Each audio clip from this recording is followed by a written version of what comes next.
toutes et à tous. Je vous lirai 8 poèmes que j'ai sélectionnés pour le festival de poésie Gestos de la Poesia. Certains sont inédits et d'autres viennent de livres publiés au fil du temps. Le premier s'intitule Barracuda. Petits corbeaux voraces, venez, maigres oiseaux, abrégez le chemin entre une décharge sauvage et la zone hôtelière où roulent sans trêve taxis et camionnettes. Des étudiants en médecine aident un pigeon blessé à l'angle d'une ruelle.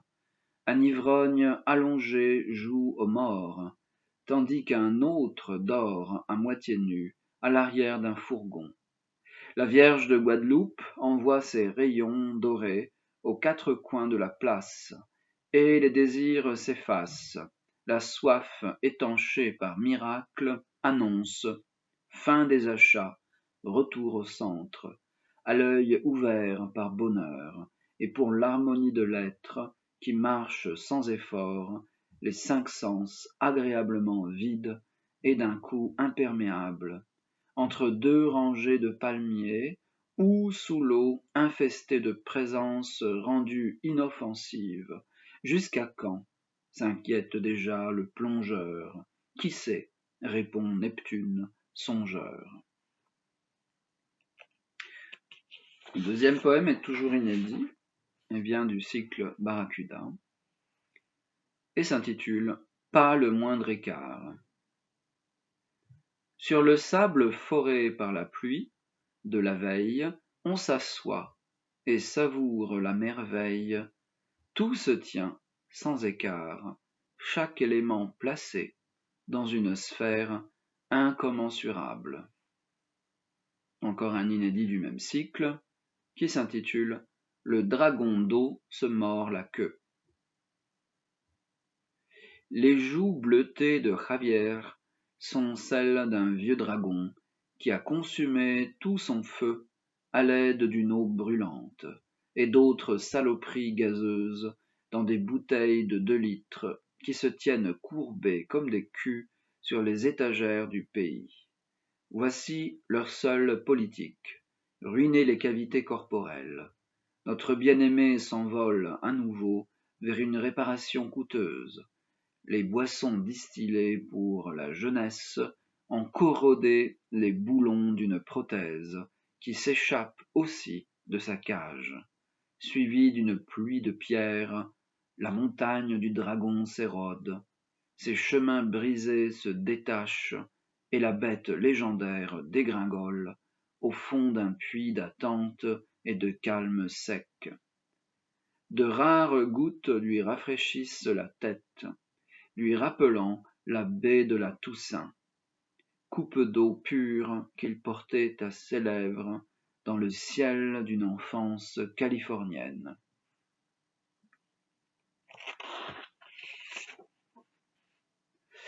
Autre poème inédit du cycle Barracuda, écrit au Mexique, et il s'intitule Rio Lagartos, Yucatan.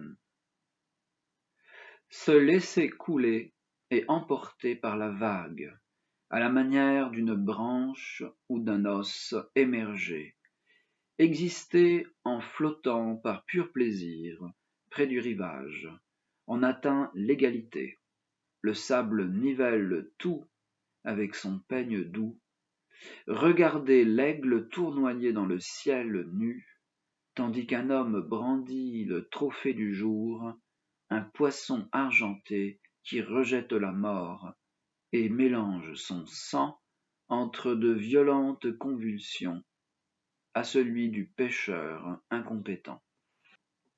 Un poème qui s'intitule Le premier disciple, ici c'est le premier disciple du Bouddha historique, donc ce disciple s'appelle Mahakashyapa, et d'ailleurs dans la tradition du Zen, c'est celui qui a reçu le Dharma, donc quelque chose d'indéfinissable, d'innommable, la transmission de l'esprit.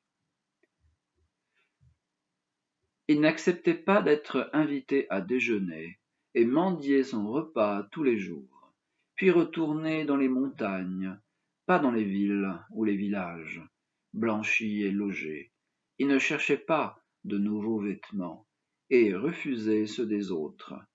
Il ne portait qu'une tunique faite de chiffons ramassés au cimetière. Il dormait dans les champs sous les arbres, se nourrissait le matin, jamais après. La sieste n'était pas prévue. Mieux valait être assis ou en mouvement pour se maintenir en éveil. Il n'utilisait pas de coussin et vivait dans des zones infertiles, auprès des décharges, loin des temples. Il méditait dans les crématoriums, ne tenait pas à s'allonger avec autrui. Il mâchait des fruits et légumes sauvages et du riz, proscrivait la viande, le beurre, les huiles et les sucres. Il poursuivit ses rituels des années durant. Non pas qu'il ait voulu accomplir quoi que ce soit ou couper court à ses illusions. Pas d'ascétisme, ses pratiques étaient juste l'expression d'un accomplissement.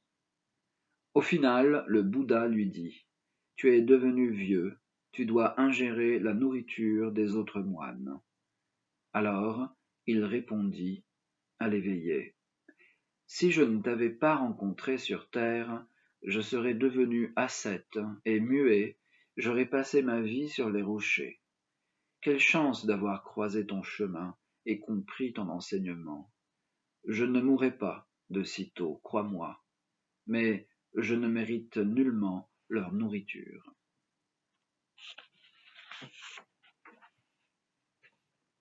Voici un poème extrait d'un livre paru en 2018 en Italie et en France, intitulé « La collaboration ». Ce poème s'intitule « Poésie monstre ». La terre n'en pouvait plus, ses carburants bouillonnaient, l'alignement était propice à ce que l'on fût emporté, et que cette comédie s'achève.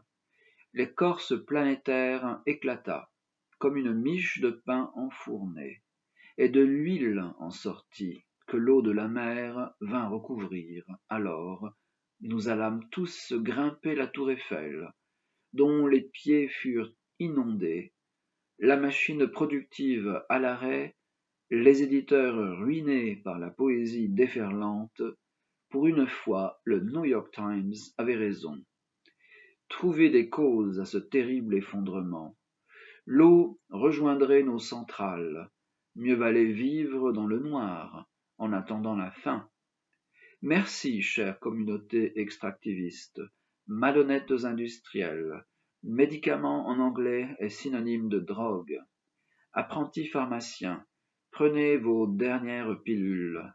Au fond des ravins, les corps s'empilent. Quel beau paysage! Que des abîmes! Pas sûr que le soleil se lève demain, si sa sœur bien-aimée ne bouge plus. Adieu les amis, on dira que l'on savait. L'homme a tellement grandi qu'il était temps de sacrifier son or. Ne croyez pas qu'au fond il soit mauvais. Ensemble, nous avons formé le peloton de la mort. Alors, le suivant est un poème extrait du recueil Rêve et réveil, qui est inédit en France, mais publié en Italie en 2021, sous le titre de Sogni e risvegli. Et ce poème s'intitule Comme des écrevisses dans l'eau bouillante.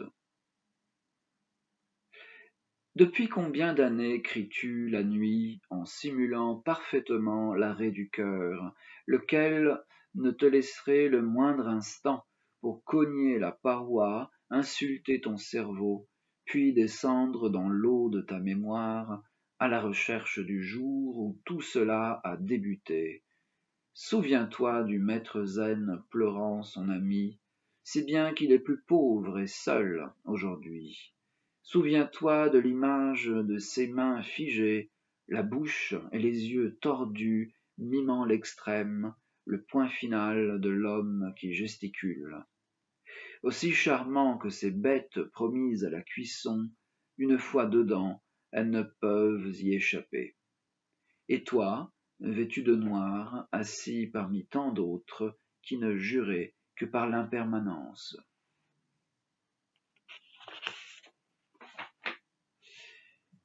Enfin, extrait du même recueil Rêve et réveil, un poème sans titre.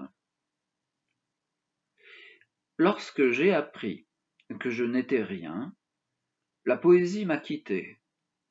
Autrement dit, elle a cessé de rôder dans les parages et s'est déplacée pour ne plus avoir à remplir une fonction. Désormais, si j'écris, je dis écriture, dont la fonction est poétique malgré elle, et je l'espère, politique, s'il est vrai que je est toujours un autre qui n'existe pas.